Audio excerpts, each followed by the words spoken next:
একদিকে আইএসএল সেমিফাইনালের অভিযান শুরুর অপেক্ষায় মোহনবাগান, অন্যদিকে সুপার কাপের প্রস্তুতিতে নামতে চলেছে ইস্টবেঙ্গল। দুই প্রধানের বেশ কিছু ইনফরমেশন রয়েছে এবং তার বাইরেও ফুটবলের বেশ কয়েকটা ইনফরমেশন রয়েছে। সেই ইনফরমেশনগুলো দেওয়ার জন্যই আজকের এই ভিডিওটা।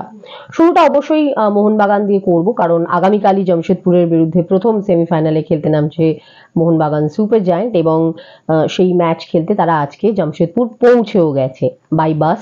দুপুরেই রওনা হয়েছিল টিম এবং সন্ধ্যেবেলা পৌঁছে গেছে। তবে যেটা বলার এই প্রসঙ্গে, এই ম্যাচ খেলতে কিন্তু মনবীর সিং এবং আপুইয়াকে ছাড়াই রওনা হয়েছে মোহনবাগান। গতকালই দলের সঙ্গে অনুশীলন করেননি মনবীর সিং, ফিজিওর সঙ্গেই সময় কাটিয়েছেন। পরে কিছুক্ষণ দলের সঙ্গে থাকলেও সেভাবে অনুশীলন করেননি এবং আপুইয়া শুরু থেকে অনুশীলন করলেও তিনি যে অনিশ্চিত সেটা বলেই ছিলেন কোচ হোসে মলিনা, কিন্তু তাকে প্র্যাকটিস করতে দেখে মনে হয়েছিল হয়তো প্রথম একাদশে না থাকলেও হয়তো পরে যদি নামানো হয় বা খেলানো হয়, বাট আলটিমেটলি তাদের দুজনকে খেলানোর কোনো ঝুঁকি আর নেননি বা খেলানোর মতো পরিস্থিতিতে নেই এই দুই ফুটবলার। কারণ এই ম্যাচটা সত্যি খুব গুরুত্বপূর্ণ, এ বিষয়ে নতুন করে বলার কিছু নেই, কারণ এটা সেমিফাইনাল ম্যাচ এবং জামশেদপুরের সঙ্গে আগে যাই রেজাল্ট হয়ে থাকুক, অ্যাওয়ে ম্যাচে জামশেদপুর মানে মোহনবাগানে যেটা অ্যাওয়ে ছিল, যেটা জামশেদপুরে হয়েছিল ফার্স্ট লেগে, সেই ম্যাচটায় মোহনবাগান অত্যন্ত ভালো ফুটবল খেলেছিল কিন্তু জয় ছিনিয়ে নিতে পারেনি। সেটা মলিনা বারবারই গতকাল তার কথায় বলেছেন, কিন্তু ম্যাচটা টিম খুব ভালো খেলেছিল এটাও তিনি বলেছেন। কিন্তু সেটার পাশাপাশি এই যে লাস্ট সুপার সিক্সের ম্যাচটা জামশেদপুর যেভাবে খেললো নর্থ ইস্টের আগেনস্টে, সেটা দেখে নতুন করে জামশেদপুরকে সমীহ করতেই হচ্ছে এবং সে ব্যাপারে মোহনবাগান যথেষ্ট সতর্ক। যদিও এই ম্যাচটা হওয়ার পরে আরো একটা সুযোগ রয়েছে, ঘরের মাঠে জামশেদপুরকে মোহনবাগান পাবে, কাজেই অবশ্যই এমন নয় যে এইটা ডু অর ডাই ম্যাচ, কিন্তু যে রেপুটেশন নিয়ে মোহনবাগান খেলছে থ্রু আউট দ্য সিজন, অবশ্যই এই ম্যাচটাকেও তারা যথেষ্ট গুরুত্ব দেবে এবং একটা ভদ্রস্থ রেজাল্ট এবং ভালো জায়গায় টিমকে রাখার চেষ্টা করবে। এবং যদি অ্যাওয়ে ম্যাচে জয় ছিনিয়ে নেওয়া যায় তাহলে ঘরের মাঠ নিয়ে আর খুব বেশি চিন্তা করার থাকে না, সেটা এমনিই অনেকটা হালকা হয়ে যায়, প্রেশারটা অনেক কমে যায়। এরকম একটা ম্যাচে মনবীর সিং এবং আপুইয়াকে না পাওয়া ডেফিনেটলি চিন্তার বিষয়। ন্যাশনাল ক্যাম্প শুরু হওয়ার আগে থেকে হোসে মলিনা এই আশঙ্কাটা বারবার বলছিলেন, আশঙ্কার কথাটা, যে তারা সুস্থ হয়ে ফিরুক, প্রত্যেকটা প্লেয়ার সুস্থ হয়ে ফিরুক, এটাই চাই। সেটা আলটিমেটলি হলো না এবং আপুইয়া এবং মনবীর দুজনেই চোট নিয়ে জাতীয় দল থেকেই ফিরেছেন, ক্যাম্প থেকে ফিরেছেন এবং ফার্স্ট সেমিফাইনালে তাদেরকে পাওয়া যাচ্ছে না। আশঙ্কাটা যবে থেকে চোট লেগেছে তবে থেকেই ছিল, কিন্তু তাও একটা কোথাও ভরসা ছিল, কারণ প্র্যাকটিস শুরু করে দিয়েছিলেন দুজনেই। কিন্তু আলটিমেটলি সেটা দেখা গেল যে ফার্স্ট সেমিফাইনালে তারা খেলার মতো অবস্থায় পৌঁছতে পারলেন না। অনেক অপশন রয়েছে হোসে মলিনার হাতে, এটা ঠিক কথা, কিন্তু এই টুর্নামেন্টে এই বছর আপুইয়া এবং মনবীর স্পেশালি, আমি আলাদা করে আমার মনে হয় মনবীরকে মেনশন করা উচিত, যে ফ্লোতে ফুটবল খেলেছেন এবং যতটা অপরিহার্য করে তুলেছেন নিজেকে দলের জন্য, সেই জায়গাটা তো নিশ্চয়ই হোসে মলিনাকে একটু হলেও চিন্তায় রাখবে। যদিও তার হাতে বিকল্প রয়েছে, কিন্তু কিছু করার নেই, রিস্ক নেওয়া যাবে না, আর সেই কারণেই এই দুই ফুটবলারকে ছাড়াই জামশেদপুর পৌঁছে গেছে মোহনবাগান এবং তারা আশাবাদী ভালো কিছু করার জন্য। বাকিটা তো ম্যাচেই দেখা যাবে। এবার আসবো ইস্ট বেঙ্গল প্রসঙ্গে। সুপার কাপের প্রস্তুতিতে এবার নামবে ইস্ট বেঙ্গল এবং সেটা নামবে 4 তারিখ থেকে। কারণ যদিও সুপার কাপ নিয়ে এখনো একটু অনিশ্চয়তা রয়েছে, সে প্রসঙ্গে আসছি, তার আগে ইস্ট বেঙ্গলের ইনফরমেশনটা দিয়ে দেওয়া ভালো। প্রস্তুতি শুরু করছে ইস্ট বেঙ্গল 4 তারিখ থেকে এবং সেটা তারা প্র্যাকটিস করবে সেন্টার অফ এক্সেলেন্সের মাঠে, যেটা আগে প্রথম দিকে যেটা করছিল। কারণ যুব ভারতীর প্র্যাকটিস গ্রাউন্ড নিয়ে বারবারই কমপ্লেন হচ্ছে, সেটা মোহনবাগানের পক্ষ থেকেও করা হয়েছে, ইস্ট বেঙ্গলের পক্ষ থেকেও করা হয়েছে, কারণ টানা এই সিজনে প্র্যাকটিস হওয়ার পর ইনফ্যাক্ট তিন প্রধানই এবার যুব ভারতীতে প্র্যাকটিস করেছে, মোহনবাগান, ইস্ট বেঙ্গল, মোহামেডান, দফায় দফায় তারা প্র্যাকটিস করেছে বিভিন্ন সময় এবং প্র্যাকটিস গ্রাউন্ডের পরিস্থিতি এখন একেবারেই ভালো নয় এবং সেই কারণেই কোথায় প্র্যাকটিস হবে এটা নিয়ে একটা প্রশ্ন বা এটা নিয়ে একটা ডিলেমা ছিল। তো আলটিমেটলি আবার সেই সেন্টার অফ এক্সেলেন্সের মাঠেই আপাতত প্র্যাকটিস করবে ইস্ট বেঙ্গল, এরকমটাই ডিসিশন হয়েছে। তার কারণ যুব ভারতী মাঠ এই মুহূর্তে যেহেতু অনেকদিন পর প্লেয়াররা প্র্যাকটিসে নামছেন, এমনি একটা চোট আঘাতের আশঙ্কা থেকে যায়, সেই সমস্ত সমস্যা যাতে না থাকে সেটা ভেবেই সেন্টার অফ এক্সেলেন্সের মাঠেই অনুশীলন করার কথা। আর ইস্ট বেঙ্গল সমর্থকদের আর একটা প্রশ্ন থাকেই জেনারেলি, যে এই যে আইএসএল এর শেষ পর্বে যে আনোয়ার আলী চোটের কারণে ছিটকে গেলেন, ইনফ্যাক্ট জাতীয় দলেও তিনি খেলতে পারেননি, ডাক পাননি চোটের কারণেই। আনোয়ার আলী কতটা ফিট বা আদৌ খেলতে পারবেন কিনা। যেটুকু খবর এই মুহূর্তে যে আনোয়ার সুস্থ, পুরোপুরি সুস্থ, এবং তারও কিন্তু প্রথম দিনের এই অনুশীলন থেকেই মাঠে নামার কথা।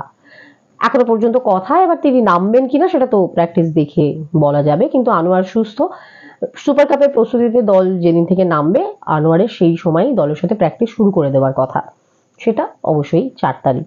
এবার যে প্রসঙ্গটা নিয়ে বলছিলাম যে অনিশ্চয়তার কথা, সুপার কাপের ডেট কবে থেকে শুরু হবে এটা জানিয়ে দেওয়া হয়েছিল সরকারিভাবে, সেটা ছিল 21শে এপ্রিল। কিন্তু সেইটা জানানো হয়ে গেছে অনেক দিন, তারপর অফিসিয়ালি কোনো সূচি প্রকাশ করা হয়নি। ন্যাচারালি প্রশ্ন উঠছে যে কেন কোনো সূচি এখনো সামনে এলো না, প্রকাশ করা হলো না। তার কারণ 21শে এপ্রিল যদি টুর্নামেন্ট হয় তাহলে তার বেশি হাতে সময় নেই। এই মুহূর্তে যেটুকু জানা যাচ্ছে যে প্রস্তাবিত সূচিটা পৌঁছেছিল যারা আয়োজক, এবার যেহেতু ওড়িশা এফসি আয়োজন করবে, ওড়িশাতেই হবে কলিঙ্গ সুপার কাপ, সেইখানে যে ফরম্যাটটা ছিল সেটা ছিল এক্সট্রিম নকআউট। অর্থাৎ প্রথম মানে কিছু টিম প্রথম ম্যাচেই, 16টা টিমের মধ্যে 8টা টিম প্রথম ম্যাচের পরই তাদের ফিরে আসতে হবে, এই ফরম্যাটেই ছিল। কিন্তু গতবার সুপার কাপ সেই ফরম্যাটে হয়নি। এখন যেটা জানা যাচ্ছে যে এই টেন্টেটিভ সূচিটা আপাতত অ্যাকসেপ্টেবল হচ্ছে না অনেক ক্লাবের কাছেই, এবং বেশ কিছু ক্লাব সুপার কাপ খেলতে চাইছে না। কারা, কোন কোন ক্লাব, এরকম স্পেসিফিকেশন কিছু নেই, জানা নেই আমার, বা তারা জানলেও এটা অফিসিয়ালি জানাবে না।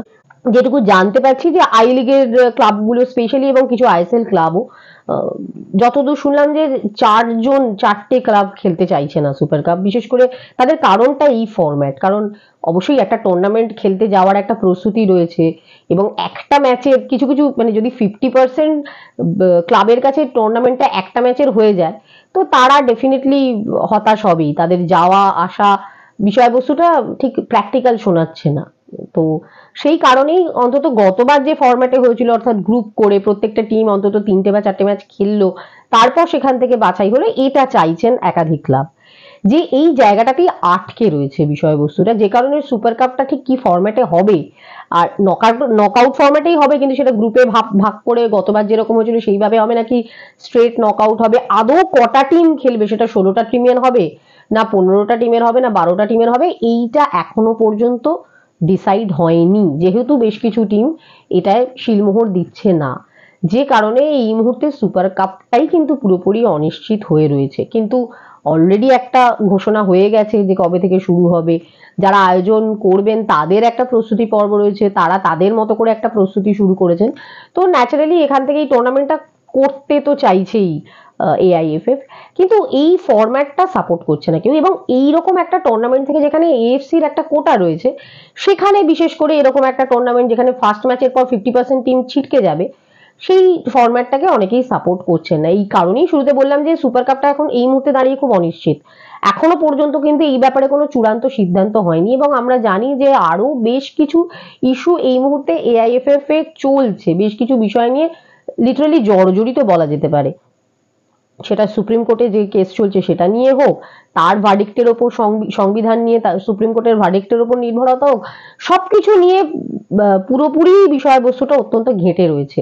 এবং এই বিষয়গুলো যতক্ষণ না পরিষ্কার হচ্ছে ততক্ষণ পর্যন্ত চূড়ান্ত কিছু বলা খুব মুশকিল, এবং সুপার কাপটাও কোথাও সেই রকম একটা পরিস্থিতির মধ্যেই পড়ে গেছে।